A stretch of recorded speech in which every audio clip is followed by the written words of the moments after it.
નમસ્કાર. હર હંમેશ કોઈક નવા કન્સેપ્ટ સાથે દર વર્ષે આપણે મળીએ છીએ. આ વખતે પણ એક નવા કન્સેપ્ટ સાથે આપણે બધા એકબીજા સાથે પરિચિત છીએ અને એમાં પરિચયમાં ઉમેરો થાય એ માટે ભેગા થયા છીએ. તો મળવું એ પુષ્પ પાસેથી શીખાય. પાંદડીઓ કેવી સરસ મજાની મળેલી હોય અને નવું પુષ્પ ખીલે તો એમાં સુગંધ ભળે તો એ પુષ્પ ભગવાનના ચરણોમાં ચડે, બરાબર ને? એમ આપણા બધા મળીએ અને એમાં જો સંસ્કારની સુગંધ ભળે, એકતાની સુગંધ ભળે, પ્રેમની સુગંધ ભળે અને પછી એ પુષ્પ આખું તૈયાર થાય તો આ તો કેટલા બધા પુષ્પ છે. તો પુષ્પ તૈયાર થઈને શું બને? પુષ્પમાળા. અને એ પુષ્પમાળા છે એ ભગવાનના ગળામાં પધરાવે તો ભગવાન અને માતાજી કેવા સુંદર લાગે. અને એના દર્શન કરવા કોને ન ગમે? તો દર્શન કરીએ અને એ વ્યક્તિ પ્રસાદ ગ્રહણ કરીએ. તો આજે પણ તમારા દર્શન થયા છે તો અહીંયા આગળથી જે અમારા માટે તો તમે જ અત્યારે ભગવાન સમાન છો, શ્રોતાઓ જ. તો આપ આ ગરમીમાં અત્યારે ઉપસ્થિત થયા એ બદલ પણ અમે ધન્યતા અનુભવીએ છીએ. હજુ પણ પાછળ કેટલીક સીટ ખાલી છે. આપના કોઈ માનીતા મિત્રો જો બાકી રહી ગયા હોય તડકાના કારણે, એના આ શું છે કે કાર્યક્રમ અને શ્રોતા પ્રેક્ષક એની વચ્ચે એક તડકો અત્યારે કામ કરી રહ્યો છે અને એ તડકાની ગરમી અહીંયા આવીને ઠંડી થઈ જશે. એટલે આપ અચૂક તમામ પ્રેક્ષકોને, આપણા પરિચિત બ્રહ્મબંધુઓને જાણ કરશો તો મજા આવશે. કહેવાય છે કે જે ઘટનાઓ સંસારમાં છે ને એ બધી જ ઘટનાઓ મહાભારતમાં છે અને જે ઘટના સંસારમાં નથી એવી કોઈ ઘટનાનો ઉલ્લેખ મહાભારતમાં નથી. અથવા તો એને એમ પણ કહી શકે કે મહાભારતમાં જે ઘટના નથી એવી કોઈ ઘટના સંસારમાં આજ સુધી ઘટિત થઈ નથી. તો મહાભારત એક એવું મહાકાવ્ય છે કે જેમાં જીવન કેમ જીવવું એ આપણને શીખવાડે છે અને એના કેન્દ્રમાં છે ભગવાન શ્રી કૃષ્ણ, પૂર્ણ પુરુષોત્તમ. અને પૂર્ણ પુરુષોત્તમ પાસેથી આપણે શું શીખવું જોઈએ, મહાભારતની અંદરથી આપણને શું શું પ્રાપ્ત થાય, એવો કયો ખજાનો એની અંદર છે અને એની પ્રત્યેની કેટલીક ખોટી માન્યતાઓ દુનિયામાં કેટલી બધી છે વ્યક્તિઓની અંદર. તો આ બધી જ માન્યતાઓને તોડી મહાભારતના સારને રજૂ કરી અને આપણા બધાની વચ્ચે જીવન જીવવાની શૈલી કેવી રીતે વિકસાવી શકાય એની એક સરસ મજાની વાત કરવાના છે. મિત્રો, જોરદાર તાળીઓ થઈ જાય. સાગરભાઈ દવે, ડોક્ટર રૂપલબેન અને આપણા દર્શનભાઈ પંડ્યા, જોરદાર તાળીથી ત્રણેયને આપણે આવકારીએ. જોરદાર તાળીથી. તાળીઓના આમ જેને કહેવાય ને, તાળીઓ કોને કહેવાય? કલાકાર સ્ટેજ ઉપર આવે, કથાકાર સ્ટેજ ઉપર આવે કે વક્તા સ્ટેજ ઉપર આવે ત્યાં સુધી કન્ટિન્યુ રહે ને એને તાળી કહેવાય. ક્યાં વાત હે. Thanks to you brother. બ્રહ્મ બંધુઓને આપના જ્ઞાનથી, જ્ઞાન ગંગાથી પાવિત કરો. ઓમ હરિ અરુણ કિરણ જાલઈ રંજિતા સાવકાશા વિધૃત જપ વટીકા પુસ્તકાભીતિહસ્તા ઇતર કરવરાઢ્યા પુલ્લકલહાર સંસ્થા નિવસતુ રુદિબાલા નિત્ય કલ્યાણશીલા નિવસતુ રુદિબાલા નિત્ય કલ્યાણશીલા. લાગણીના જળ વડે મર્દન કરું છું ને શબ્દ કાગળ પર ઘસી ચંદન કરું છું. બે ગઝલ બે ગીતના પુષ્પો ચડાવી, બે ગઝલ બે ગીતના પુષ્પો ચડાવી આપ સૌ બ્રાહ્મણોને વંદન કરું છું, આપ સૌને પ્રણામ કરું છું. જ્ઞાનને ધારણ કરતી સંસ્થા એટલે બ્રાહ્મણ સંસ્થા. સ્વથી સૌને ઉજાગર કરતી અસ્મિતા એટલે બ્રાહ્મણ. જેનો પ્રત્યેક શબ્દ ભારતીય સંસ્કૃતિનો ઉદ્ઘોષ છે તે બ્રાહ્મણ. જેની પ્રત્યેક પળ પ્રભુ સાથે અનુસંધાન કરે, જેની પ્રત્યેક કૃતિ કાળના કિનખાબ પર અમિટ મુદ્રા છે, જેની જીભમાં સરસ્વતીને બેસવાની બાજોટ છે, ગીતા જેની જીવન ગીતા, વેદ ઉપનિષદ જેના શ્વાસ પ્રાણ છે, શ્રી ગાયત્રી અને શ્રી બાલા ત્રિપુર સુંદરીના જેવો ઉપાસક છે, એવા આપ સૌ રૈક્વ બ્રાહ્મણોને નંદન, ચંદન અને અભિનંદન. ફરીવાર આપ સૌને પ્રણામ. અમારો કાર્યક્રમ શરૂ કરીએ તે પહેલા એક સરસ મજાનો સુભાષિત છે, પણ આપ સૌએ એ સુભાષિતને થોડો ખોટો પાડી દીધો. કપિલભાઈ, એક સરસ મજાનો સુભાષિત છે આમ તો, અને એ સુભાષિતમાં એવું કહ્યું છે કે સિંહાણામ મહતી નિદ્રા સર્પાણામ ચ મહદ ભયમ બ્રાહ્મણાનામ અનેકત્વમ તેનેદમ વર્તતે જગત. આ શ્લોકમાં સુભાષિતકાર એવું કહે છે કે સિંહ હોય ને જંગલનો રાજા, એ સૂતો બહુ રહે. જો એ જાગે ને તો એક પણ હરણ્યું છે તે જંગલમાં વધે નહીં. સર્પાણામ ચ મહદ ભયમ, સાપ છે તેને માણસોનો ભય વધારે લાગે. જો સાપમાંથી આ ફિયર કોમ્પ્લેક્સ, આ ડર વયો જાય તો એક પણ માણસ ન વધે, બધાને તે ડસી લે. અને ત્રીજી વાત એમ કરે છે બ્રાહ્મણાનામ અનેકત્વમ. અત્યાર સુધી એવું સાંભળતા આવ્યા છે બ્રાહ્મણો છે તે બુદ્ધિજીવીઓ છે એટલે બધા એક નો થાય. અનેકત્વમ એ અલગ અલગ છે. જો બ્રાહ્મણ એક થઈ જાય તો વિશ્વનો નકશો કંઈક ઓર હોત. તો આ તાકાત બ્રાહ્મણોની છે. પણ અહીંયા જે એકતા આપની દેખાય છે તો એને પરિવાર નંદન. અને આ જગતમાં બધું હોય પણ કહેવાય કે યોજક તત્ર દુર્લભ. જીવનમાં પાથ ફાઇન્ડર એવો યોજક વ્યક્તિત્વ મળવો કે જે બધાને એક કરી શકે. તો એકવાર જોરદાર તાળી નિકુંજભાઈ માટે થવી જોઈએ કે સરસ રીતે આમ હીરા પારખુને અને જે એમની કાર્ય સ્નેહ અને કાર્ય કુશળતા છે તેનાથી સૌ આપણે ઉપસ્થિત થયા છે. વધારે સમય ન લેતા મારી સાથે છે ડૉક્ટર રૂપલબેન ત્રિવેદી અને દર્શનભાઈ. તો શરૂ કરીએ છીએ મહાભારત મનના મોનોલોગ. બહુ સહજતાથી આની અંદર ક્વેશ્ચન આન્સરિંગ થશે. નિકુંજભાઈએ જે સરસ મજાની વાત કરી કે એક આપણી એક બિલીફ સિસ્ટમ, એક માન્યતા હોય, એક પરસેપ્શન હોય અને તે બદલાય. અથવા તો રિયલ મહાભારતમાં એકચ્યુઅલ શું વાત કરી છે તો કેવળ વન વે નહીં પણ આપણે ટુ વેમાં જવાનું છે. અને છેલ્લે પછી તેનું સાયકોલોજીકલ એનાલિસિસ પણ થશે. અને મહાભારતના પાત્રોને આપણે ક્યાં કનેક્ટ કરી શકીએ, ક્યાં જોડી શકીએ. તો બહુ સહજતાથી અને બહુ જ સરસ રીતે તો આપણે શરૂ કરીએ છીએ. તો હું આગળની બાગડોર છે તે રૂપલબેનને જ આપું છું. રૂપલબેન. ધન્યવાદ સાગરભાઈ. અહીંયા ઉપસ્થિત રહેલા બધા જ મહેમાનોનું હું ખૂબ વંદન કરું છું. ઘણા ચહેરા ઓળખીતા છે. આવતા વેત જ વાતાવરણ સહજ બની ગયું એટલે વધુ આનંદ આવે છે. મહાભારત વિશે અમે આવ્યા ત્યારે પણ ભાઈ વાત તો કરતા જ હતા, પણ આપણો અત્યારનો આજનો જે કાર્યક્રમ છે મહાભારતનો એ થોડોક અલગ છે. દેશ પરિસ્થિતિ અને કાળ એ પ્રમાણે વ્યક્તિઓનું વર્તન બદલાય છે, સાગરભાઈ એવું કહે છે. પરંતુ મહાભારતના એક એક પાત્રને આપણે જોઈએ ને તો ઘણીવાર એવું લાગે કે દેશ પરિસ્થિતિ કાળ ભલે બદલાઈ ગયા હોય, 5000 વર્ષ પહેલાં ભલે જે ઘટના બની ગઈ હોય, પણ એની અંદરના એક એક પાત્ર, એની અંદરના એક એક ઇમોશન્સ આપણામાં જીવતા છે, લાગણીઓ. અને દરેક ઘણીવાર આપણે એવું લાગે કે અચ્છા આ પાત્ર તો થોડુંક મારી જેવું છે. ભલે નકારાત્મક પાત્ર હોય તો પણ આપણે ત્યાં કનેક્ટ થઈ જઈએ છીએ, સકારાત્મક પાત્ર હોય ત્યાં પણ આપણે કનેક્ટ થઈ જઈએ છીએ. તો મહાભારતના વિશે તો બધાને ખબર જ છે કે વેદવ્યાસજીએ લખ્યું છે કેવી રીતે, અને ભાઈએ આગળની ઘણી બધી સરસ વાતો કરતા હતા અમે આવ્યા ત્યારે. તો આપણે સીધો કાર્યક્રમ પ્રશ્નથી જ તે શરૂ કરી દઈએ, વધારે સમય ન લેતા. તો આપણે સૌથી પહેલાં જોઈએ કે દુર્યોધન મહાભારતનું એવું પાત્ર કે નામ સાંભળતા આવે તે જ હેટ્રેડ આવે. સૂર્યોધનમાંથી દુર્યોધન થયેલું. તો તેના પતનનું, એના વિનાશનું અંતિમ કારણ શું હતું? તેનો ઈગો હતો, તેની ઈચ્છા હતી કે તેનો ઉછેર હતો? તો એના વિશે આપણે વાત કરીએ. આમ તો રૂપલબેન દરેક વ્યક્તિ છે એ વ્યક્તિમાં એક અર્જુન પણ છે અને દુર્યોધન પણ છે. અને આપણે દર્શનભાઈ પણ સાથે છે, એટલે દર્શનભાઈ અને સાથે ઓડિયન્સ પણ છે. સત્યજીતભાઈ છે, તેમની પાસે પણ માઇક છે. દુર્યોધન વિશે તમે શું માનો છો? મહાભારતમાં તો દુર્યોધનનું એક બે બહુ સરસ વાત પણ છે અને નેગેટિવ પણ છે, પણ દુર્યોધનનું પતનનું મહત્વનું કારણ એક વાચક તરીકે આપ શું મૂલવો છો? તો આપણે બસ તમારામાંથી જ તે સહજ સ્વયંસેવક મિત્રો છે, એમની પાસે માઇક પણ છે, અને રાઇઝ યોર હેન્ડ, આપ હાથ ઊંચો કરી અને આપના વિચારો 1 કે 2 મિનિટમાં આપણે. અહીંયા ધર્મેશભાઈ પણ છે, તો એક આપ અહીંયા માઇક એમને આપશો.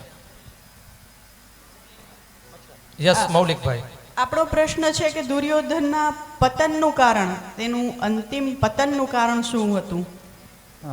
દુર્યોધન છે એટલે આમ કહી શકાય કે અહંકાર છે એ દરેક માણસમાં દરેક વ્યક્તિમાં થોડા ઘણા અંશે હોય જ છે, પરંતુ એ અહંકાર જ્યારે વૃક્ષનું સ્વરૂપ ધારણ કરે ત્યારે એ કોઈ પણ વ્યક્તિ કે સમાજ માટે નુકસાનકારક છે. તો દુર્યોધન છે એનો અહંકાર છે એક આખો વૃક્ષ સ્વરૂપે જે પ્રગટ થયો હતો અને આઈ થિંક મારા માનવા પ્રમાણે એના પતનનું અને એના આખા જે કૌરવ કુળનું નાશ કરવાનું મૂળ કારણ છે એનો અહંકાર છે એ જ.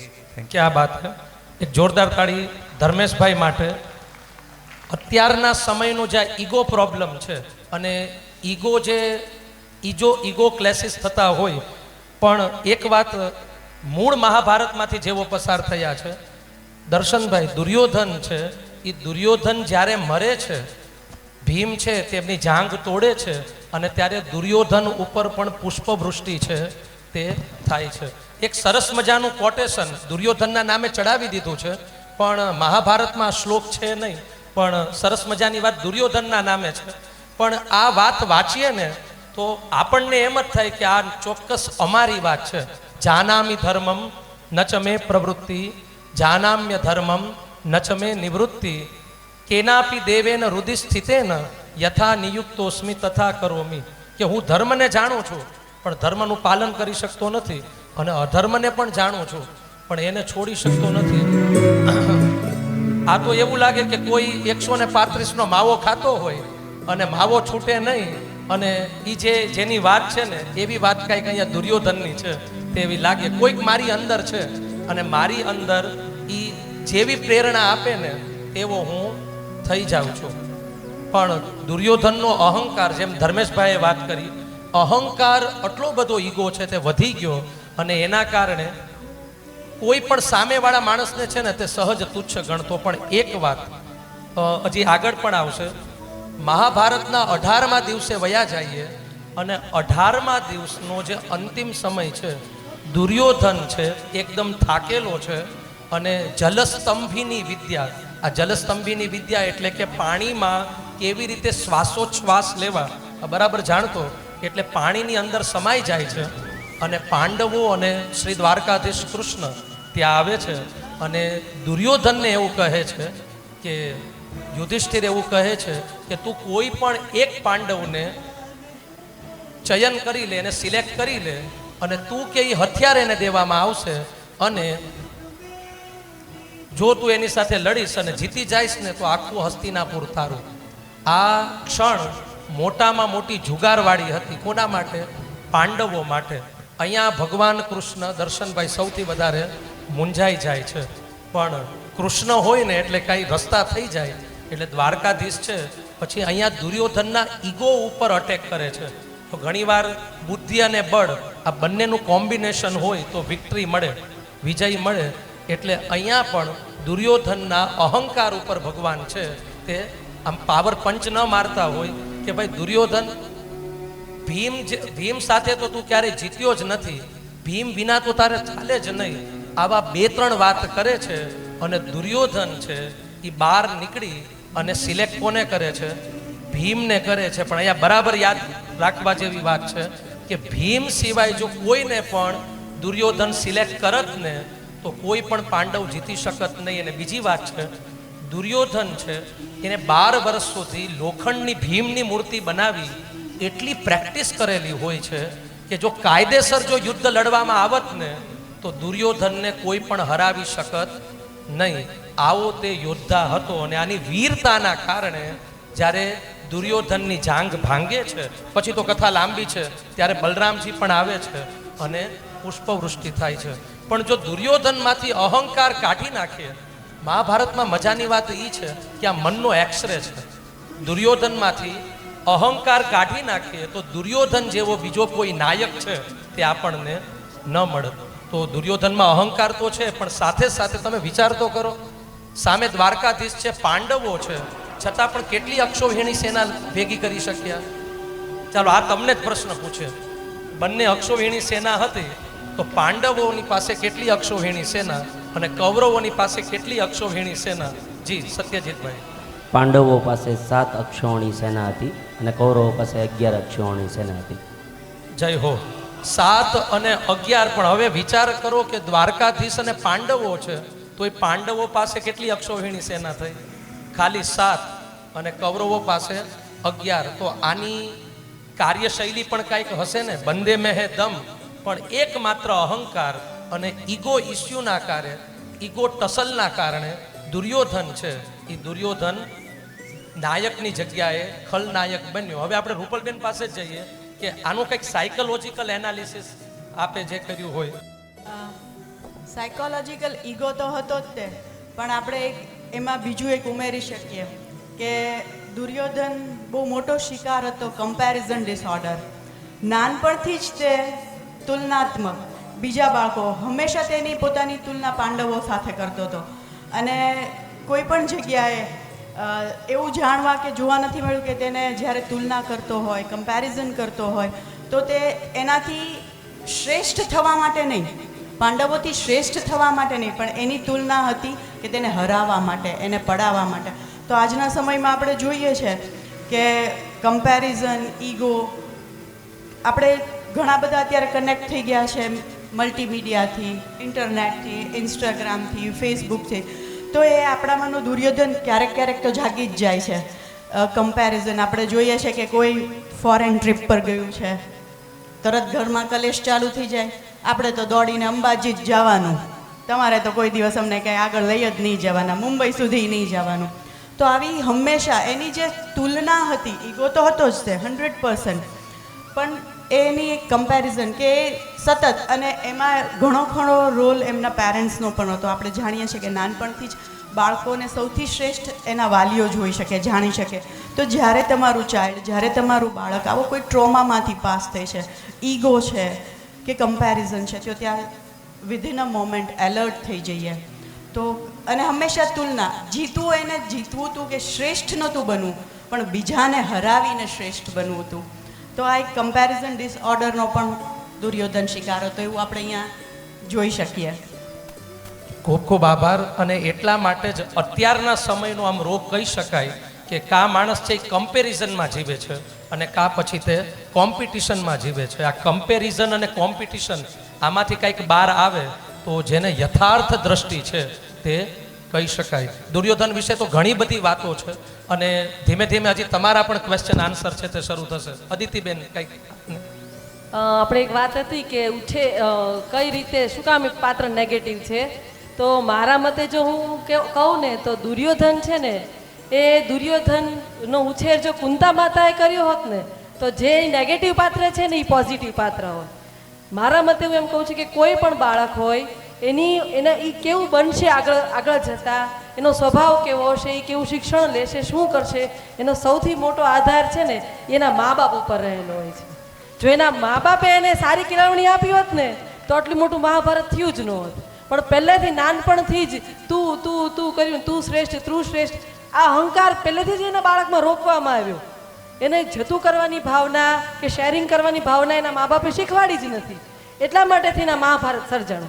આવું મારું મંતવ્ય છે. એકદમ બરાબર છે. આપણે જોઈએ છે કે આપણો છોકરો કરતો હોય ને તો મસ્તી, અને કોકનો છોકરો કરતો હોય ને તો તોફાનીનો જામ. એટલે રૂપલબેન આવું છે કે મારા સોનાના અને તારા ગારાના, અમે ખાસ કરીને સ્કૂલમાં ઘણા બધા શિક્ષણ સંસ્થા સાથે જોડાયેલા છે. તો ઘણા એવા બધા વાલી આવે અને એવી ફરિયાદ કરે કે અમારો લાલો જો તોફાન કરે ને તો ધર્મેશભાઈ બાજુવાળાને મારજો, એટલે એ છે તે છાનો રહી જશે. એટલે તારા સોનાના ગામના ગારાના આવું પણ ન થવું જોઈએ. 100% કુંતી મૈયાએ ઉછેર કર્યો હોત તો કંઈક દુર્યોધનની અસ્મિતા છે ઓર હોત. પણ વાલીઓને મનમાં હોય, ખાસ કરીને પિતાઓને, કે મને જે નથી મળ્યું ને એ બધું જ મારા સંતાનોને મળવું જોઈએ. અને એમાં કંઈક પછી વધારે પડતો સ્નેહ પણ આવી જાય અથવા તો ઓવર પેરેન્ટિંગ પણ આવી જાય. પણ સુયોધનની જગ્યાએ દુર્યોધન બની ગયો. ચાલો હવે આગળ જ વધીએ દુર્યોધન કરતાં પણ. હવે જો આપણે નેક્સ્ટ સરસ મજાનું ફેસિનેટિંગ કેરેક્ટર જોઈએ, જેની બંને સાઈડ જોઈએ, તો કર્ણ. તો આમાંથી કેટલાને એવું લાગે છે કે જો કર્ણ સાથે ગલત થયું, અથવા તો જો એની જન્મનીથી ત્રાસદી ન હોત તો એ પણ પાંડવોની સાથે ઇક્વલી સરખામણીથી ઊભા હોત. તો કર્ણની મોટી ત્રાસદી શું હતી?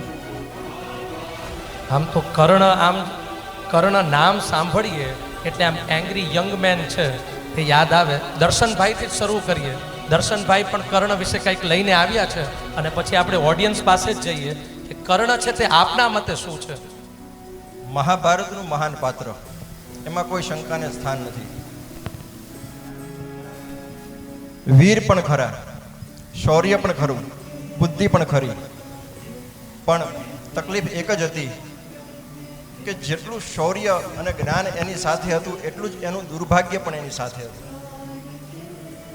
જન્મથી લઈને, કથા તો તમને ખબર જ છે કર્ણનો જન્મ કેવી રીતે થયો, જન્મથી લઈને છેક સુધી આ માણસ એટલા પ્રતાડિત અને અપમાનિત થયા છે કે જેના કારણે એમ કહી શકાય કે એનું જીવનની અંદર દુઃખ પણ એટલું જ રહ્યું છે. એમાં કોઈ શંકાને સ્થાન નથી. અને આજે તમે જુઓ તો ઘણી જગ્યાએ તમે મહાભારતની કોઈ ચર્ચા સાંભળતા હો ને તો પણ જ્યારે કર્ણની જ્યારે વાત કરવામાં આવે ત્યારે શું કહેવામાં આવે છે એને કે એક સૂત પુત્ર તરીકે એને દર્શાવવામાં આવ્યો છે. અને સમાજે પણ એ વખતના સમયમાં એને સૂત પુત્ર તરીકે અપમાનિત કર્યો અને કોઈ જગ્યાએ એનો હાથ પકડવામાં આવ્યો નથી. કોઈ જગ્યાએ એનો હાથ નથી પકડવામાં આવ્યો અને એના કારણે એ દુઃખી બહુ રહ્યા છે. જ્યારે ભગવાન કૃષ્ણ કર્ણને કહે છે કે દુર્યોધન અધર્મની સાથે છે, તું જાણે છે, તો પછી પાંડવોના પક્ષમાં આવી આવ ને, પાંડવોની સાથે ધર્મ છે. ત્યારે એ વચનબદ્ધ હોય છે. અને કર્ણની મહાનતા તમે જુઓ ત્યારે કર્ણ એમ કે છે કે વાસુદેવ, આ જગતમાં જ્યારે કોઈ મારો હાથ નહોતો પકડતો ત્યારે મારો હાથ દુર્યોધને પકડ્યો છે. આખું જગત જ્યારે મને તિરસ્કારથી જોતું હતું ત્યારે અંગરાજ તરીકે મને એણે પ્રસ્થાપિત કર્યો છે. એક રાજ્યનો રાજા એણે મને બનાવ્યો છે. અને જ્યારે એણે મારો હાથ પકડ્યો ત્યારે મેં મારા મિત્ર દુર્યોધનને વચન આપેલું કે હું જ્યાં સુધી જીવીશ ત્યાં સુધી તારો સાથ નહીં છોડું.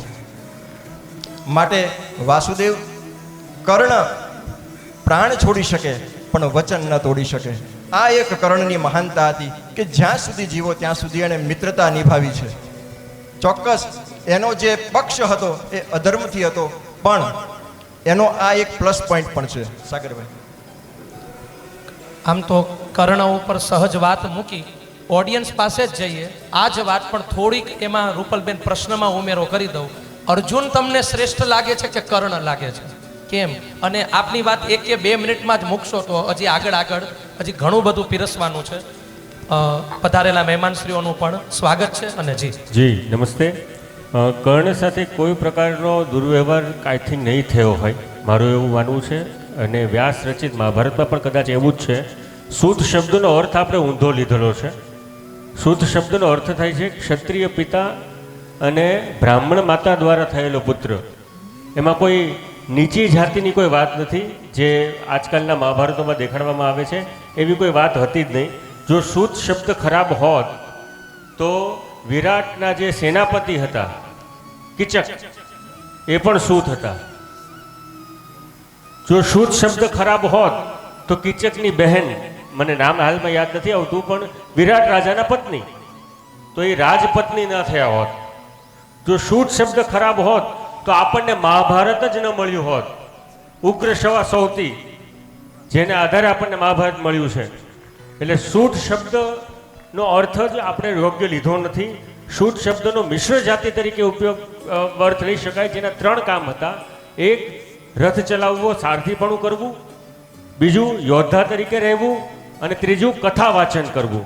એટલે કર્ણ સાથે કોઈ જ પ્રકારનો અન્યાય એ રીતે થયો નથી. એટલે મનમાં જ બધા જ ભ્રમ છે એ કાઢી નાખજો. Thank you very much. સરસ, ભાઈએ સૂત શબ્દને સરસ રીતે ખોલ્યો. પણ હજી કર્ણ શ્રેષ્ઠ કે અર્જુન શ્રેષ્ઠ, હું એટલે આ પ્રશ્ન પૂછું છું. મહારાષ્ટ્રીયન લેખકની મૃત્યુંજય કર્ણ, અને પહેલાં દૂરદર્શનમાં પણ આ સિરિયલ આવતી, અને એની અંદર કર્ણને આખું આમ એનાલિસિસ છે, મનોવિશ્લેષણ કર્ણ ઉપર થયેલું છે. પણ કર્ણ અને અર્જુન. જી સાહેબ. સાગરભાઈ નમસ્તે. નમસ્તે. મારા મત મુજબ ત્રણેય પાત્ર શ્રેષ્ઠ જ છે. પરંતુ મેં સ્વાધ્યાય પરિવાર દ્વારા એટલું જાણવા ઈચ્છ્યું છે, મળ્યું છે કે પાંડુરંગ દાદાએ એવું કીધું છે કે અર્જુન છે ને એને ભગવાન માટે કાર્ય કર્યું. વ્યક્તિ જ્યારે ભગવાન માટે કાર્ય કરે ને એ સૌથી શ્રેષ્ઠ કાર્ય કરતો થઈ જાય. વ્યક્તિ પોતાના માટે કાર્ય કરે એટલે વ્યક્તિ છે એ સ્વાર્થી બની જાય, દુર્યોધન બની જાય. અને જો વ્યક્તિ છે એ બીજાના માટે કાર્ય કરતો થાય તો એ કર્ણ થઈ જાય. કર્ણ છે એને બીજા માટે કાર્ય કર્યું, એટલા માટે અર્જુન કરતાં થોડુંક એનું સ્થાન નીચું સાબિત થયું. આભાર. આપણે તાળીઓ પાડશો. આભાર. એક આમ તો ઇંગ્લિશ સૂક્તિ છે કે a man is known by his company his keeps, કે માણસ છે એને કેવી કંપની મળે છે, એનું વાતાવરણ કેવું છે, એ પણ એના ઉપર અસર છે તે રહેતી હોય છે. એક આ પ્રશ્ન ઉપરથી આમ તો કેમ પ્રશ્નમાંથી પ્રશ્ન નીકળે.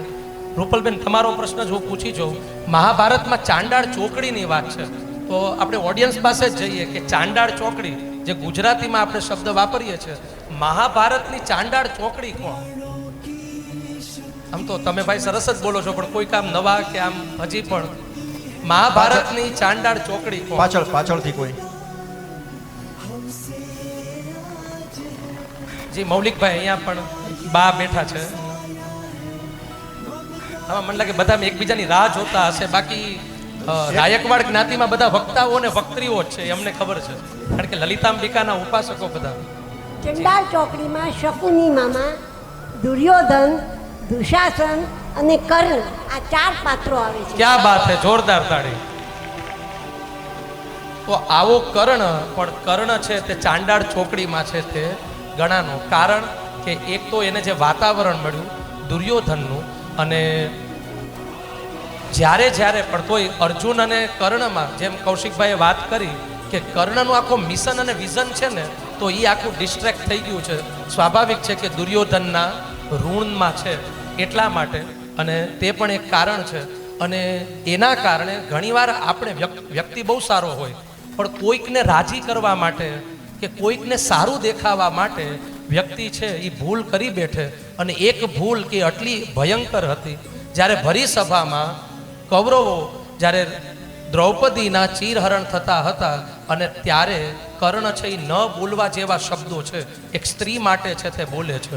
આ જરાય પણ સહન થાય તેવા નથી, અને કદાચ દુર્યોધનને સારું દેખાડવા માટે. હા, એટલે સંગતની રંગત. કર્ણનું જો આપણે જોઈએ તો એ પણ આપણે કે આઈડેન્ટિટી ક્રાઇસિસ હતા.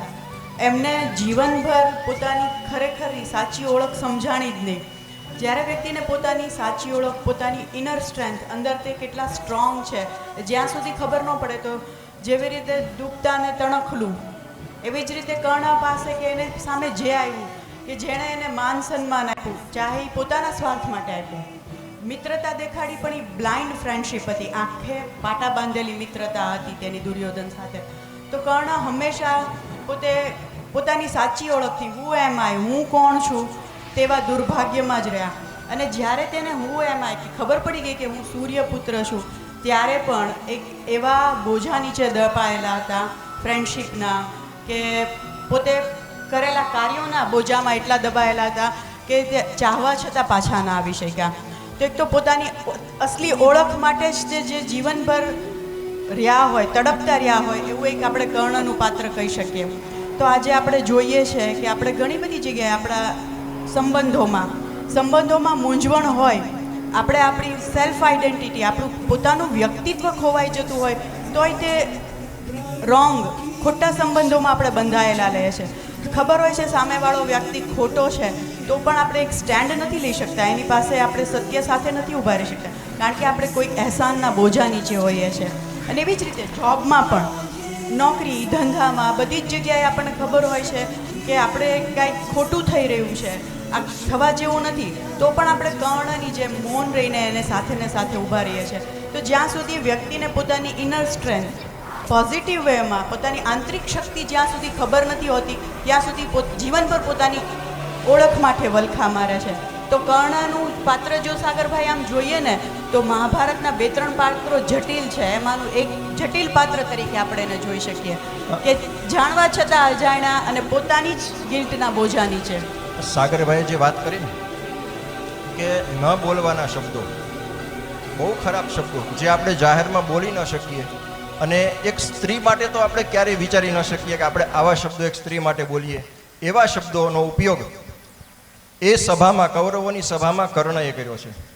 અને એમ પણ માની શકાય કે કદાચ એ પછી જે એની ગ્લાની, કે જ્યારે એને ખબર પડી છે કે આ તો પાંડવો જ મારા ભાઈઓ છે, અને એ પછી એ ગ્લાની એને એટલી બધી હતી કે જ્યારે એને કૃષ્ણ સમજાવે છે ને કે તું પાંડવોના પક્ષમાં આવી જા, ત્યારે એ એમ કહે છે કે મેં દુર્યોધનને વચન આપ્યું છે એટલે હું ન આવી શકું, પણ સાથે સાથે એ ગ્લાની પણ એને યાદ આવે છે કે હું જાઉં કદાચ પાંડવોના પક્ષમાં તો મોઢું શું બતાવું, મોઢું શું બતાવું, કારણ કે હું જ્યેષ્ઠ છું, યુધિષ્ઠિર કરતાં પણ મોટો છું, અને મેં મારા નાના ભાઈની પત્નીને જે મેં અપશબ્દો કીધા છે પછી હું એને શું મોઢું બતાવીશ.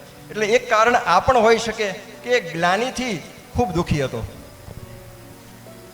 ટૂંકમાં એવું કહી શકાય કે આ જીવનમાં આપણે જે નરી આંખે દેખાય ને એની પાછળ પણ એક ભાગ્ય જેવી એક ચીજ છે, જે ગ્રોસ વર્લ્ડ છે. એ ગ્રોસ વર્લ્ડની પાછળ પણ એક આ માઇક્રો વર્લ્ડ કામ કરે છે. આમ તો આલ્બર્ટ આઇન્સ્ટાઈન જે સાયન્સના વિદ્યાર્થી હશે તો આલ્બર્ટ આઇન્સ્ટાઈનને જ્યારે છેલ્લે પૂછવામાં આવ્યું કે તમે આ યુનિવર્સમાં શું માનો છો, અને ત્યારે આલ્બર્ટ આઇન્સ્ટાઈન એવું કહે છે આખું આ યુનિવર્સ છે ધર્મેશભાઈ તે ગવર્નિંગ ફોર્સથી ચાલે છે. આ ગવર્નિંગ ફોર્સ એટલે એને ભાગ્ય પણ લઈ લઈએ, એટલે કર્ણનું કંઈક ભાગ્ય પણ એવું હતું. આ ભાગ્યથી પણ માણસ છે એ પાછળ પડેલો છે.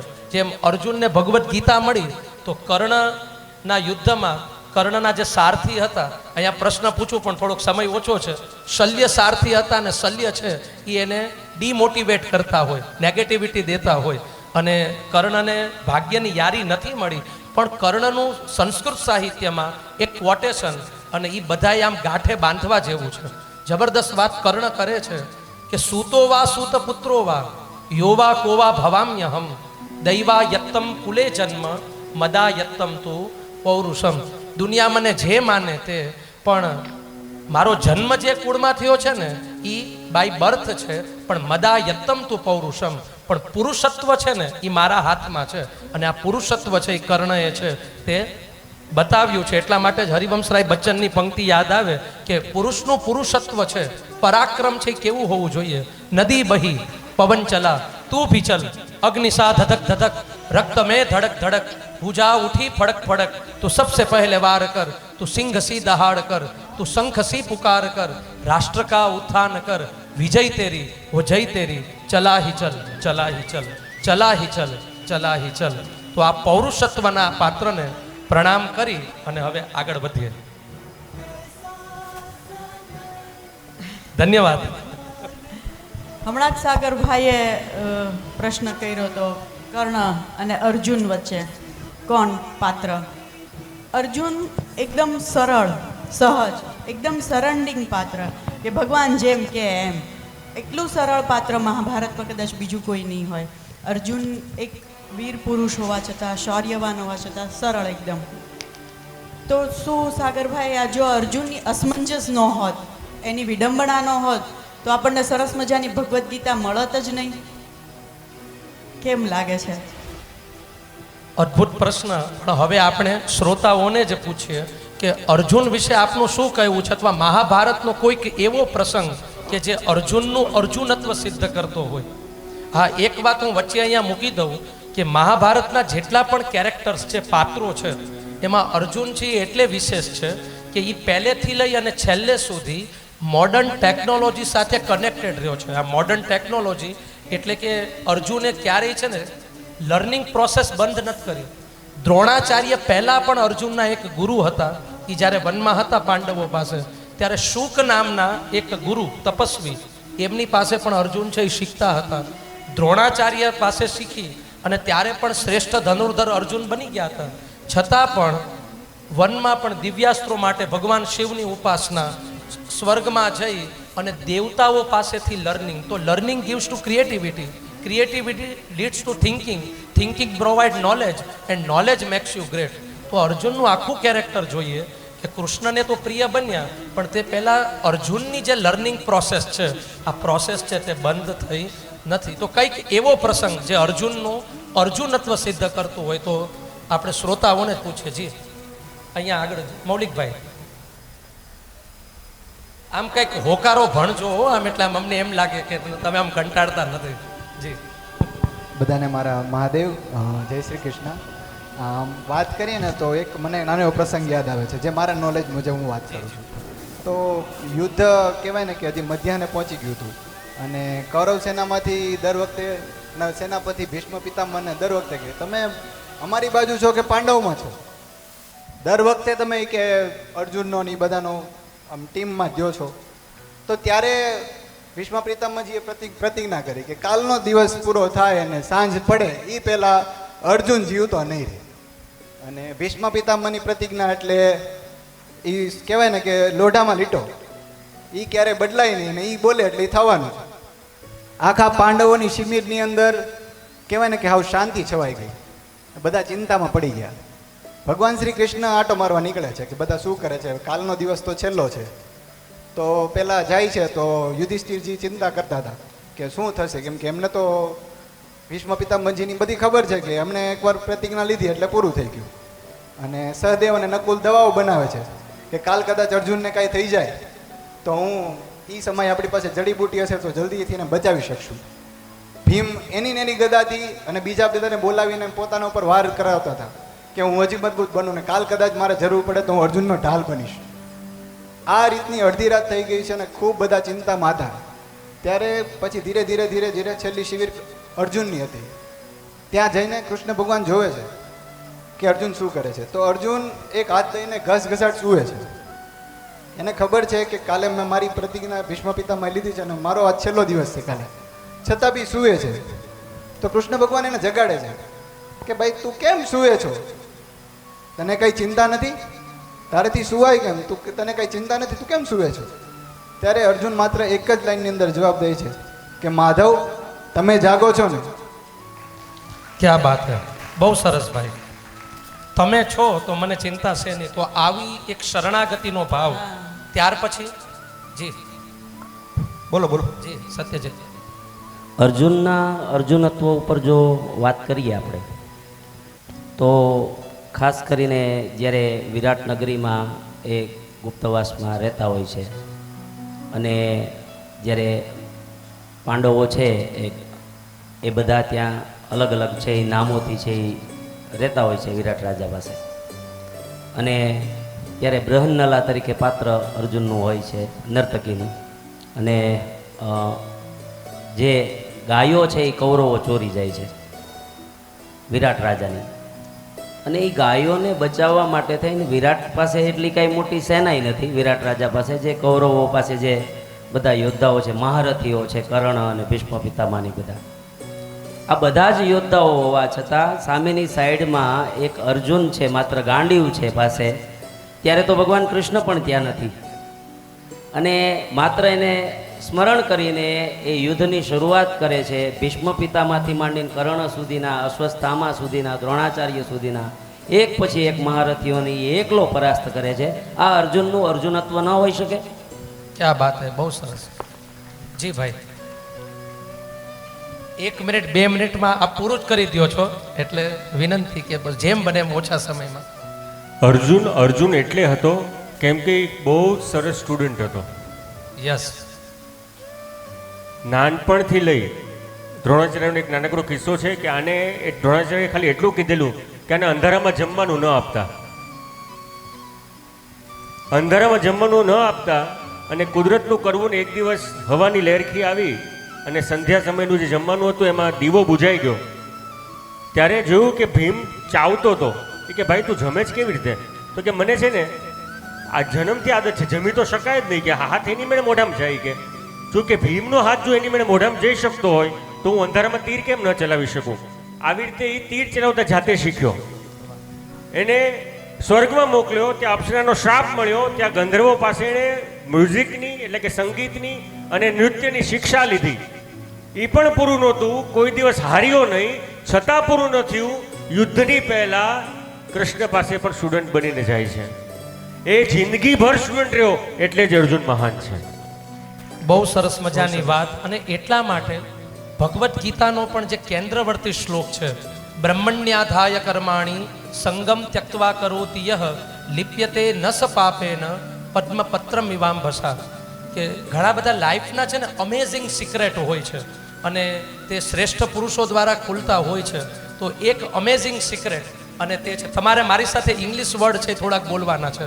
વેર આર યુ, તમારે બોલવાનું છે. Where are you, where are you, here, here, who are you, who are this moment, this moment, what time is it, what time is it now. Now. એટલે જે કંઈ પણ કરવાનું છે, જીવન જે કંઈ પણ છે તે અત્યારની ક્ષણ છે. Yesterday is history, tomorrow is mystery, but today is gift to અસ. આ વર્તમાન સમય છે તે જીવનનો ઉપહાર છે. અને અર્જુન આ રહસ્યને બરાબર જાણતો, અને અર્જુન જે કૃષ્ણનું એવું હૃદય છે એટલા માટે એક સિક્રેટ વાત જે મહાભારતની છે, આપણે આમ ફ્લેશબેકમાં વયા જઈએ કે જ્યારે ઇન્દ્રપ્રસ્થ નગરી, જે જ્યારે ખાંડવ વન હતું, અને ખાંડવ વન બાળવા માટેનો પ્રસ્તાવ અગ્નિદેવ લઈને આવે છે કે હું બહુ મુસીબતમાં છું, તમે આ વનને જલાવવું છે. અને ત્યારે કૃષ્ણ અને દ્વારકાધીશ દર્શનભાઈ આ બંને ત્યાં હોય છે. એટલે જબરદસ્ત યુદ્ધ કરે છે. યુદ્ધ પૂરું થાય છે. અગ્નિદેવ અર્જુનને છે ગાંડીવ આપે છે. હવે વાત આવે છે કૃષ્ણ ઉપર. અગ્નિદેવ દ્વારકાધીશને કહે છે તમે કાંઈક માગી લ્યો. અને અહીંયા ભગવાન જે માગે છે ને એ ખરેખર વાચક તરીકે આમ વાંચતા વાંચતા એમ થાય કે કાશ આપણે અર્જુન હોત. અહીંયા દ્વારકાધીશ એવું માગે છે કે પ્રીતિમ પાર્થેન શાશ્વતીમ, પાર્થ ઉપર મારો પ્રેમ છે ને તે શાશ્વત રહે. એક શબ્દ થઈ ગયો પાર્થ, અને બીજું પૃથાયાહ અપત્યમ. પાર્થ એટલે કે ધરતીના સંતાનો. તો એક રીતે જોઈએ તો વી આર ઓલ્સો પાર્થ. એટલે જાણે કે દ્વારકાધીશ એમ ન કહેતા હોય કે મનુષ્ય ઉપર પ્રેમ છે ને એ મારો હંમેશા રહે. અને છેલ્લી વાત કરી અને વાતને પૂરી જ કરીએ. રાજીવભાઈ અને સેજલબેનનું સ્વાગત છે. જ્યારે શરણાગતિનો ભાવ કે દુર્યોધન અને અર્જુન છે એ બંને દ્વારકાધીશ પાસે જાય છે, આ વાત બધાને ખબર છે. અને નારાયણી સેના છે તે અર્જુન માગતા નથી અને એમ જ કહે છે કે મારે તો કેવળ ને કેવળ દ્વારકાધીશ જોવે છે. તો જેવી રીતે કૃષ્ણની વાસળી બની જઈએ તો પછી એ જે કંઈ પણ કરવાનું છે એ કૃષ્ણને કરવાનું છે. એમાં આ પંક્તિ અર્જુન માટે 100% સાચી પડે કે શ્યામ તારી બંસી થઈને બજવું છે મારે, શ્યામ તારી બંસી થઈને બજવું છે મારે, સુર છેડવા કેવા ને ક્યારે એ જોવાનું છે તારે. સુર કેવા છેડવા છે એ જોવાનું છે તારે. તો આપણે કૃષ્ણની વાસળી બની જઈએ અને કૃષ્ણને વગાડવા દઈએ તો પછી અર્જુનત્વ પ્રગટ થઈ જાય. પણ વાસળી કૃષ્ણને આપણે કહીએ છીએ પણ આપણે વગાડવા દેતા નથી. આપણો જ ઈગો છે એ હું કરું એ જ અજ્ઞાનતા, શકટનો જ ભાર જેમ શ્વાન તાણે. એ હું કરું એટલે દુર્યોધન જ આવી જાય છે. જીત દર્શન સાગરભાઈએ જે કીધું ને કે અર્જુન વિશે અર્જુન ઇઝ અ લર્નર, અને વિનયભાઈએ કીધું કે એક શ્રેષ્ઠ સ્ટુડન્ટ. બરાબર ને? વાત સાવ સાચી છે. સમર કેમ્પનો આ એક વિષય છે અને સમર કેમ્પમાં ઘણા બધા છોકરાઓએ પાર્ટિસિપેટ કર્યું છે, બાળકોએ. આ બધા બાળકોને હું એમ કહી શકું કે અર્જુન છે ને એક પ્રેરણા સ્ત્રોત છે દરેક બાળકો માટે. શું કામ?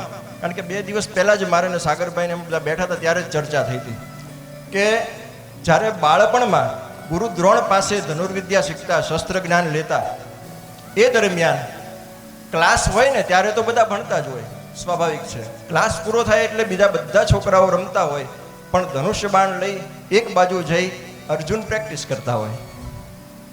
તો આ જે એની જિજ્ઞાસા છે અર્જુનની, વધારેમાં વધારે કંઈક આગળ વધવું, વધારેમાં વધારે કંઈક મેળવવું, તો આ જે પ્રેરણા સ્ત્રોત છે ને કે અત્યારના બાળકો અર્જુન પાસેથી ઘણું બધું લઈ શકે એમ છે. આભાર. જી રૂપલબેન. આપણે જો સાયકોલોજીકલ જઈએ તો અર્જુનને આપણે બેસ્ટ એડોપ્ટેબિલિટીમાં જોઈએ કે જ્યાંથી જે મળે એ એડોપ્ટ કરી લેવાનું. શું મળે છે? શ્રેષ્ઠ નાચ મળ્યું, લઈ લીધું. ધનુર્ધર વિદ્યા મળી અને અપડેટ, હંમેશા અપડેટ રહેવાનું. મને યાદ આવે છે કે 3 ઇડિયટ મૂવીમાં એક બહુ સરસ ડાયલોગ હતો આમિર ખાનનો કે ભણવું હોય, શીખવું હોય ને તો સ્કૂલ કરતાં યુનિફોર્મની જરૂર છે. સરસ મજાનો હાયર સ્કૂલનો યુનિફોર્મ પહેરો અને સ્કૂલમાં એન્ટ્રી મારી જાઓ. 5 યુનિફોર્મ રાખો, 5 સ્કૂલમાં જાઓ. તો આવી એક લર્નિંગ, શીખવાની જિજ્ઞાસા હોવી જોઈએ. અને જ્યારે કમ્પ્લીટ એ એન્ઝાઇટીમાં હતા, ટ્રોમામાં હતા યુદ્ધ વખતે, ત્યારે ભગવાનના ખાલી એક વચનથી, એક વાક્યથી તેઓ એકદમ સ્થિતપ્રજ્ઞતા સુધી આવી ગયા અને યુદ્ધ માટે તૈયાર થઈ ગયા. તો સરેન્ડરનો ભાવ એક ભક્તનો, એક સખાનો, અર્જુન જેવો ક્યાંય ન મળી શકે. અને આજે આપણે આપણામાં પણ એવો જ ભાવ રાખવો જોઈએ કે બેસ્ટ ઓફ ધ બેસ્ટ ક્યાંથી શું મળે છે અર્જુન અને એડોપ્ટ કરીએ, કોઈ ઈગો વગર, અહંકાર વગર એડોપ્ટ કરીએ. આપણામાં એટલી શક્તિ હોય છે, પોટેન્શિયલ હોય જ છે કે આપણે એ એડોપ્ટ કરી શકીએ. અદ્ભુત. અને એક વાત વચ્ચે એડ કરી દઉં કે એટલા માટે જ તે જે શિક્ષણ નીતિ આવી, હવે તો નવી શબ્દ નહીં વપરાય, શિક્ષણ નીતિ આવી 2020, એની અંદર NEP નેશનલ એજ્યુકેશન પોલિસી, અને એની અંદર હવે ટીચિંગ વર્ડ નથી, હવે લર્નિંગ વર્ડ છે. અને એટલા માટે જ તે એનું જે પ્રેમ્બલ છે એમાં કહ્યું છે કે લર્નિંગ ટુ લર્ન. સ્ટુડન્ટને ટીચિંગ કરાવવાનું જ નથી પણ એને લર્નિંગ કરાવવાનું છે. અને લર્નિંગથી પછી ધીમે ધીમે તે એની જે જર્ની, એની યાત્રા છે તે આગળ પહોંચે. તો અર્જુનનું અર્જુનત્વ પણ છે અને કૃષ્ણની કૃપા થઈ જાય તો તે પ્રગટ પણ થઈ જાય. સરસ. હવે તો આપણે પુરુષ પાત્રોની ઘણી વાતો કરી, હવે થોડા સ્ત્રી પાત્રો થઈ જાય. તો મહાભારતના જે યુદ્ધ પાછળની એકલા પુરુષ પાત્ર જવાબદાર નહોતા. સરસ મજાના અમેઝિંગ 3 સ્ત્રી પાત્રો, દ્રૌપદી, કુંતી માતા અને ગાંધારી માતા. તો એને આપણે જોઈએ કે મહાભારતમાં એમનો રોલ કેવો હતો. અને યુદ્ધ સિવાય એન્ટાયર મહાભારત વખતે તેમની મનોસ્થિતિ કેવી રીતે રહી. આપણે આ પ્રશ્ન બહેનોને જ પૂછીએ. અને આમ પણ આમ સ્ત્રી છે ને એ ઘરનો મોભ કહેવાય, ઘરનો પાયો કહેવાય. તો આપણે બહેનોને જ પૂછીએ કે ગાંધારીજી, કુંતીજી અને દ્રૌપદીજી, તો આપ શું માનો છો આના વિશે? બરાબર હતા, ક્યાં ખોટું કર્યું? તમને જે મનમાં આવે તે તમારે બોલવાનું છે. જી. 3 પાત્રો, ત્રણેયની પર્સનાલિટી એકદમ અલગ અલગ પણ છતાં એકદમ દમદાર પાત્રો. આપણે સત્યજીતભાઈ અહીંયા આગળ પણ અહીંયા ત્રીજી રોમાં બહેનોને જ તે કોઈને જે પણ રિલેટ લાગતું હોય, કોઈને લાગતું હોય કે ના ના આમ ગાંધારી. તો આપણે ભેદ કરતા નથી. દરેક પુરુષમાં એક સ્ત્રી રહેલી છે અને દરેક સ્ત્રીમાં એક પુરુષ પણ રહેલા છે. એટલે આ બધું તો કનેક્ટેડ જ છે. પણ છતાં પણ હા, જે અહીંયા અદિતિબેન, હજી હા હા સર્વેભ્યો નમો નમઃ. ગાંધારીજી વિશે કહીશ કે માં છે, પિતા તો એને આંખો નહોતી દુર્યોધનને, બરાબર, પણ માએ આંખ હોવા છતાં એ જાણતા હતા તો આંખે પટ્ટી બાંધી લીધી. એટલે બાળકનો ઉછેર જ્યારે જે થવો જોઈએ તો જો એ વખતે ગાંધારીએ જો સંભાળી લીધું હોત તો નાનપણથી જ તે એનામાં અહંકાર આવત જ નહીં, કશું થાત જ નહીં. માં ધારે તો બધું કરી શકે એમ. દ્રૌપદીજી વિશે કહું તો જ્યારે આપણે બહુ ઊંચા સ્થાન પર પહોંચીએ ત્યારે આપણામાં જે વાણીમાં છે એ વિનમ્રતા હોવી જોઈએ. ક્યાંક કોઈક જગ્યાએ એનાથી એ ખોટું થઈ ગયું, ન બોલવાનું હતું એ એનાથી બોલાઈ ગયું, એના કારણે સામેવાળાનો ઈગો ઘવાણો અને એ પછી એ આવું મોટું સ્વરૂપ ધારણ કર્યું. અને હા, એટલે પુરુષનો અહંકાર થોડો ઘવાણો એટલે એ આ સ્વરૂપ આખું યુદ્ધ લઈ લીધું. ના ના, ખૂબ ખૂબ સરસ બેન. પણ થોડીક છે ને મૂળ વાત પણ કરી દઈએ. બેને બહુ સરસ મજાનું એનાલિસિસ કર્યું. આખા મહાભારતમાં આંધળાના દીકરા આંધળા આ વાક્ય દ્રૌપદીના નામે ચડી ગયું છે, પણ દ્રૌપદી આવું ક્યારેય બોલ્યા જ નથી. આ પણ એક માઇન્ડ વેલ જેવી વાત છે. આખા મહાભારતમાં આંધળાના દીકરા આંધળા આવું દ્રૌપદીજી ક્યારેય બોલ્યા નથી. ને એક બીજી વાત કે જેમણે આખા મહાભારતમાં મૂળથી પસાર થયા હશે તો એ વાચકને ખ્યાલ આવશે, કૃષ્ણ જેવી પેરેલલ બુદ્ધિ જો સ્ત્રી પાત્રમાં હોય તો એકમાત્ર છે તે દ્રૌપદી છે. તમે બોલી લ્યો નકર આપો અહીંયામાં એક આપો ભાઈને. એટલે દ્રૌપદીજી છે તે આંધળાના દીકરા આંધળા છે તે બોલ્યા નથી. આ ટોપિક એવો છે અને મારો રસનો વિષય છે મહાભારત. દ્રૌપદીજીને જેને આપણે અંડર એસ્ટિમેટ કરેલા છે એવું તો કદાચ કોઈને નથી કરેલા. કેમ કે જ્યારે વિરાટ આપણે ઇન્દ્રપ્રસ્થનો જે કારભાર હતો એ સંપૂર્ણ કારભાર, કેટલા બ્રાહ્મણો આવે છે, કેટલા બ્રાહ્મણો જમે છે, 10,000 કરતાં વધારે એના જે સેવકો છે એના નામ સુદ્ધા એને ખબર. બધા સેવકો જમી લે પછી જમતી. યુધિષ્ઠિર કોઈ જગ્યાએ જવાના છે તો એની વ્યવસ્થા એ કરતા. ટોટલ મેનેજમેન્ટનું આખું કામ દ્રૌપદી એકલી કરતી. અને આપણે એને સાવ અંડર એસ્ટિમેટ કરી. આવું શક્ય જ નથી. આ ક્વોલિટીને કારણે જ એ બધાની પ્રિય હતી, 5એ 5ની પ્રિય હતી. 5 મણકાની વચ્ચેનો જે દોરો હતો ને એ દ્રૌપદી હતી. એને આપણે બહુ જ અંડર એસ્ટિમેટ કરી છે. તો દ્રૌપદી વિશે મહાભારતમાં પુષ્કળ લખાયેલું છે. ઓકે, એકવાર મૂળ મહાભારત વાંચતા થઈએ. જે સાઈડની મહાભારતો છે એને કારણે આપણા અંદર ઘણા બધા ભ્રમ આવી ગયેલા છે. મૂળ મહાભારત 2 ખાલી આપ વાંચશો તો એનામાં મળી જશે. એક બોરીનું મહાભારત છે, ઓકે, ભંડારકર ઓરિએન્ટલ ઇન્સ્ટિટ્યુશન વાળું, ઓકે, જેને ક્રિટિકલ એડિશન કહેવાય છે. એ વાંચી શકો. જેણે ભાવના આ ભારતભરના તામ્રપત્રો ભેગા કરીને એક એડિશન બનાવ્યું. 80-90 વર્ષ એની માટે થયા. બહુ ડિટેલમાં નથી જતો, પણ બોરીનું મહાભારત કહેવાય એને. અને બીજું, જો એનાથી નજીકનું મહાભારત કહી શકાય તો એવું આપણું જે જાણીતું ગીતા પ્રેસનું મહાભારત છે એ લઈ શકાય. આ 2 મહાભારત સિવાય કોઈ મહાભારત પર ટ્રસ્ટ ન કરતા. ભાઈ તમારા અભ્યાસને વંદન. બહુ સરસ મજાની વાત કે આ ગીતા પ્રેસનું, પણ એક આ વાત કે મહાભારતની વાતો, મહાભારતની કથાઓ એ આજના સમયમાં બહુ ઓછી થાય છે. ત્યાં સુધી ઘણીવાર મહાભારત માટે તો એવી માન્યતાઓ રૂપલબેન છે કે મહાભારત ઘરમાં રાખીએ ને તો ઘરમાં ઝઘડા થાય. ભાર્ગવભાઈ, આવા કહેવાવાળા પણ ઘણા છે. ઘણા લોકો તો અમારા ઘરે, દીપક સાહેબ, મહાભારત મૂકી જાય એ કે અમારા ઘરે ઝઘડા બહુ થાય છે, એટલે તમારા ઘરે તો અમારા ઘરે ઝઘડા નહીં થાય. એલા નથી વાંચતા ને એટલે ઝઘડા થાય છે. વાંચીએ તો ઝઘડા ન થાય. અને એવું સાંભળેલું છે મહાપુરુષો પાસેથી કે અંગ્રેજોએ જ્યારે મહાભારતનું ઇંગ્લિશ વર્ઝન વાંચ્યું અને એમાં મહાભારતમાં શરૂઆતમાં જ તે ધૃતરાષ્ટ્ર અને કણિક નીતિ છે. ધૃતરાષ્ટ્રનો એક મંત્રી હોય, એનું નામ છે કણિક, અને એની જે પોલિટિક્સ છે એ બહુ જબરદસ્ત છે. તો એના શ્લોકના ઇંગ્લિશ વર્ઝન છે એ અંગ્રેજો વાંચે છે કે તમારા દુશ્મનને પણ ખભે ચડાવીને ચાલો, ક્યાં સુધી? સામે પથ્થર ન આવે ને ત્યાં સુધી. પથ્થર આવે એટલે પટકો. ટીટ ફોર ટેટની વાત. તો અંગ્રેજોએ જ્યારે આ બધું ઇંગ્લિશ વર્ઝન વાંચ્યું ને, એટલે અંગ્રેજો બહુ હોશિયાર હતા, બુદ્ધિશાળી હતા. અને એટલા માટે કે આ દેશ ઉપર આપણે રાજ કરવું હોય ને તો પહેલું કામ શું કરવું પડશે? ભારતની અસ્મિતાઓ જેટલા વાળા જેટલા પણ ગ્રંથો છે, આ ગ્રંથો એ સંસ્કૃતિથી એને અલગ કરી દો. એટલે કહેવાતા એવા લોકો દ્વારા મહાભારતનું નેગેટિવ માર્કેટિંગ થયું હશે કે આ ઘરે રાખવાથી ઘરમાં ઝઘડા થાય. બાકી મહાભારતની ફલશ્રુતિ છે શ્રોતવ્યો વિજિગીષુ નામ, કે જે સાંભળે છે ને, જેને વિજય મેળવવો છે સમાજમાં, જીવનમાં, શ્રોતવ્યો વિજિગીષુ નામ, એના ઉપરથી પાંડુરંગ દાદાનો વિજિગીષુ વાદ છે. તો એને મહાભારત વાંચવી જોઈએ. જી જી બેન, બોલો બોલો. મેં એવું સાંભળ્યું છે કે મહાભારત ઘરમાં રાખી શકાય, પણ મહાભારત આપણે વંચાય છે પણ એ પૂરું ન કરાય એવું મેં સાંભળ્યું. ના ના, સાચી વાત છે. એ વાત સાચી, પણ એ માન્યતા ના, માન્ય નહીં માન્યતા. મહાભારત જેવો ગ્રંથ, અને જેને કહેવાય ઇન્સાઇક્લોપીડિયા, યન્ન ભારતે તન્ન ભારતમ, કે જે મહાભારતમાં છે ને તે જ બીજે છે, અને જે બીજે કાંઈ નથી ને તો એ મહાભારતમાંય નથી. જી ધર્મેશભાઈ. સાગરભાઈ ખૂબ સરસ વાત કરી.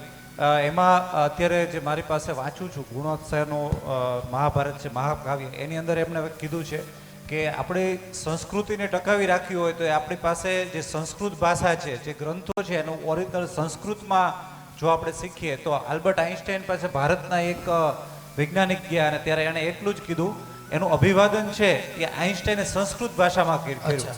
અને એ વૈજ્ઞાનિક હતો, એણે જે બોલ્યા એ ઇંગ્લિશમાં બોલ્યા.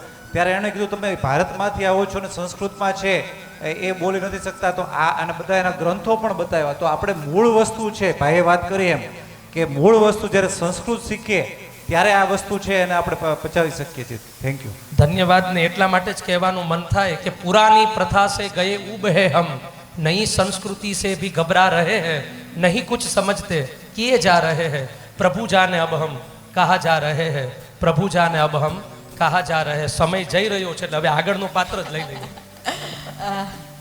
પણ એન્ડમાં વાત કરીએ તો બેને કીધું દ્રૌપદીનું, તો દ્રૌપદીજીનો હંમેશા વોઇસ આપણે એંગર એવી રીતે જોઈએ, પણ એમનો વોઇસ હંમેશા ડિગ્નિટી માટે હતો, સ્ત્રીત્વ માટે ન હતો, માન સન્માન માટેનો અવાજ હતો. અને આજે પણ આપણે જોઈ શકીએ છીએ કે જ્યારે હવે મિલેનિયમથી પણ આગળ લેડીઝ થઈ ગઈ છે ભારતમાં, તો હંમેશા આપણો વોઇસ છે ડિગ્નિટી માટે રાખીએ. હંમેશા સાથે રહેલા પુરુષ પાત્રને એમનું કર્તવ્ય યાદ કરાવે. એવા દ્રૌપદીજી હતા. અને ગાંધારીજી માટે કહીએ તો ગાંધારીજીએ એનું પણ બેને સરસ મજાનું ડિસ્ક્રિપ્શન કે આવ્યા જ્યારે લગ્ન કરીને તો ત્યારે તેમણે પોતાના આંખે પટ્ટી બાંધી દીધી. તો હું પણ કોઈને ના જોઉં એવું ન ચાલે. બેમાંથી એક પેરેન્ટ્સે હંમેશા સ્ટ્રોંગ રહેવું પડે. આંખે પટ્ટે બાંધી દે એવું ન ચાલે. કે ઓવર પેરેન્ટિંગ ત્યારે જ થાય જ્યારે બેમાંથી એક પાત્ર સ્ટ્રોંગ ન હોય ત્યારે. તો વિક્ટિમ બનીને ન ઊભું રહી જવું જોઈએ.